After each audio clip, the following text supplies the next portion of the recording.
The U.S. military's European command has released the footage of the encounter between a U.S. drone and a Russian fighter jet. The new visuals show the moments before the MQ-9 Reaper crashed into the Black Sea. A Russian Sukhoi 27 fighter jet is shown approaching the drone, where the jet is seen dumping fuel as it intercepts the U.S. surveillance drone. Till now, Russia has denied the collusion. During the interception, the propeller of the drone was damaged, forcing the drone operators to fly the aircraft as a glider.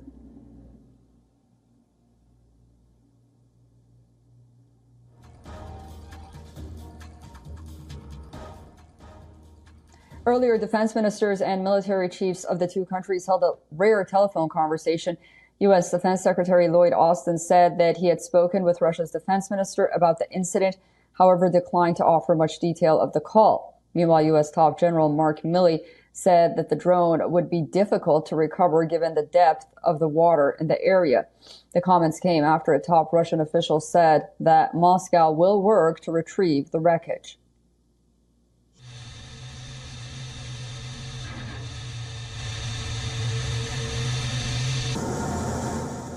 Probably about maybe 4,000 or 5,000 feet of water, something like that. So any recovery operation will be very difficult at that depth by anyone.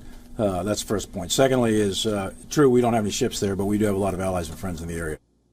For more on this, a retired Lieutenant Colonel Daniel L. Davis, Senior Fellow at the military expert for defense priorities, a retired Army Lieutenant Colonel with 21 years of service, including 4 combat deployments, is joining us live from Virginia. Thank you so much for joining us on WION. This incident seems concerning, to say the least. What is happening right now? Are we really on a brink of war with Russia? Well, let's certainly hope not, and it doesn't have to be that way. But this does represent an inflection point potentially, and definitely a change, because as the Pentagon itself has released in just the last few days, encounters in the Black Sea between the U.S. and Russian aircraft, or Western and Russian aircraft, are actually common in the years before the war started. In fact, it was up to 400 per year, and it's continued on to the point to where the Pentagon calls them routine. Up to this point, there has been no interaction, physical interaction between the aircraft. Now that it's very clear from this video that's been released by the Pentagon that this was an absolute decision and an act by Russia, and intentional to have some sort of interaction, whether they were intending to actually knock it out of the sky or just blinded sensors with the dumping of fuel is unknown, but it definitely happened. And so the question is going to be, is this going to be the new normal? Is this something that Russia is going to continue to do to harass the pilot, the aircraft, especially the reconnaissance drones, or is this going to be a one-off kind of situation? And then the other question is, what is the U.S. going to do in response? Do they send more aircraft in? You had people like Lindsey Graham suggesting we should shoot down anything that came into near contact with American fighter aircraft or any kind of aircraft. Or do we maybe start flying them further back from the Russian air bases, as this one was actually pretty close? And all that remains to be seen. But it's a very tense situation, and it could escalate if things get any more kinetic.